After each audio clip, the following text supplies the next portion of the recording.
தாத்தாக்கு உடம்பு சரி போன் 2 நாள் லீவ் கூட போயிட்டு வந்துடுறேன். இப்படி போறது சரி, போனோமா வந்தமான் இருக்கனே, போயிட்டு வாங்க. சரி ஒண்ணு. என்ன மாப்பிள, உன் தங்கச்சி எப்படி இருக்கு? அதெல்லாம் கல்யாணம் பண்ணி கொடுத்துட்டேன்டா. என்னடா சொல்ற? எனக்கு தெரியாம எப்படா கல்யாணம் பிடிச்ச? உனக்கு தெரியாம தானே கல்யாணம் பண்ணி. சத்தப்படாது. ஓனர் தம்பி, வணக்கம் தம்பி. என்ன தம்பி நீங்க வாட்டுக்கு 20,000 அட்வான்ஸ் வாங்கிட்டு போனாலு போன் அடிச்சாலும் எடுக்க மாட்டேங்கிறீங்க, எப்பதான் வருவீங்க? உங்களை நம்பி இந்திக்காரனை வேற விரட்டி விட்டேன் தம்பி. சீக்கிரம் கிளம்பி வாங்க தம்பி, ஆள் இல்லை தம்பி கடையில.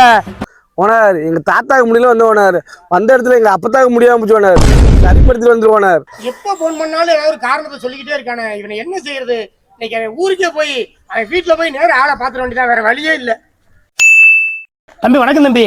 தம்பி ஸ்ரீராம் நகர்ல கார்த்திக் ராஜா ஒரு புரோட்டோ மாஸ்டர் இருந்தாருல, அவர் வீடு எங்கிட்டு இருக்கு தம்பி? கார்த்திக் ராஜா யாரா மாப்ள? குட்டட்டின்னு ஒருத்தன் இருப்பான்ல, அவனதான் கேக்குறாப்ல.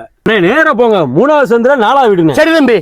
கடைக்கு அனுப்பிவிட்டு இன்னும் ஆளை காணாம எங்க போனான்னு தெரியல. உட்காந்துருக்கா, இப்ப போன் அடிச்சு பாப்போம், இப்ப என்ன சொல்றான்னு பாப்போமே. தம்பி கார்த்திக் ராஜா, எப்படி இருக்கிய, எங்க இருக்கிய? ஓனர் வீட்டுலதான் ஓனர் இருக்கேன். இப்ப ஓனர் ஆஸ்பத்திரி போயிட்டு 3 பாட்டில் குளுக்கோஸ் சேர்த்துட்டு 5 போர்வை போத்திட்டு படுத்திருக்கேன் ஓனர். அப்படியா தம்பி? போர்வையை போத்தி வீட்டுல படுத்திருக்கீல, போர்வையை விளக்கிட்டு கொஞ்சம் லெப்ட் சைட்ல பாருங்க. லெஃப்ட் சைடுயா?